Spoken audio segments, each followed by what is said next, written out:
applying filters and effects in a non-destructive way, in a fully editable way inside Photoshop is definitely possible. But I think before we get to all that, we better revert this fella here. So once again, I'll just tap the F12 key on my keyboard. And here's what I'm going to do. I'm going to take this guy and I'm going to convert him for something that's called smart filters. I think you're really going to like this. So what I'm going to do is, well, first of all, down inside the layers palette, I have the Cartoon Scientist layer selected. So it's not the white layer, simply the background layer there. It's the layer that actually holds the scientist. He's the guy that's selected.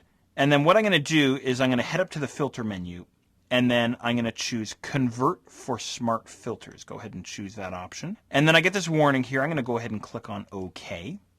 And now inside the layers palette, I get this icon here. Again, remember we saw this when we were working with smart objects, right? Again, so everything kind of ties together here. Now, here's what I'm going to do. I'm going to go and apply a filter. So I'm going to head back up to the filter menu, down to Artistic, and then I'll choose Film Grain.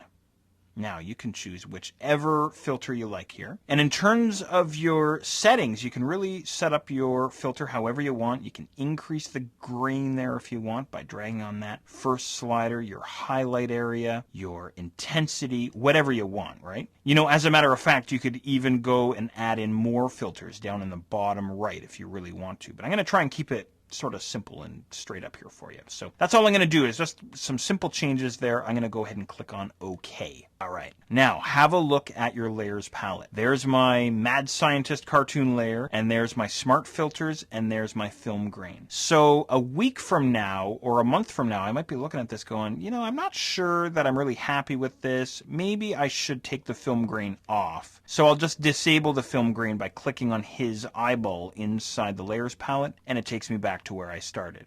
Or I could have the film grain turned on, and I go, you know, maybe I should adjust some of those settings. I'm going to click on the icon way over on the right-hand side of the layers palette. In fact, I'm going to double-click on him, really. And what that does, actually, is it brings me into the blending options for my film grain, which is kind of cool. So in other words, I could drop the opacity of the effect, which is kind of interesting, kind of cool. And again, if I have my preview turned on, I can see that effect happening there. But that's not exactly what I wanted to do. I wanted to change the settings for the actual filter, right? So what I'm going to do is I'm going to cancel out of this guy. You can mess with this if you want, but I'm going to cancel out of mine. And I'm going to double click instead right where it says film grain. The actual text there, film grain, brings me back into the filter gallery. I'm still inside my smart object here. So what I can do is come back in here, make any changes that I want to the settings that I've used. In fact, at this point, I could even add in additional filters if I wanted to. Let me throw in a couple of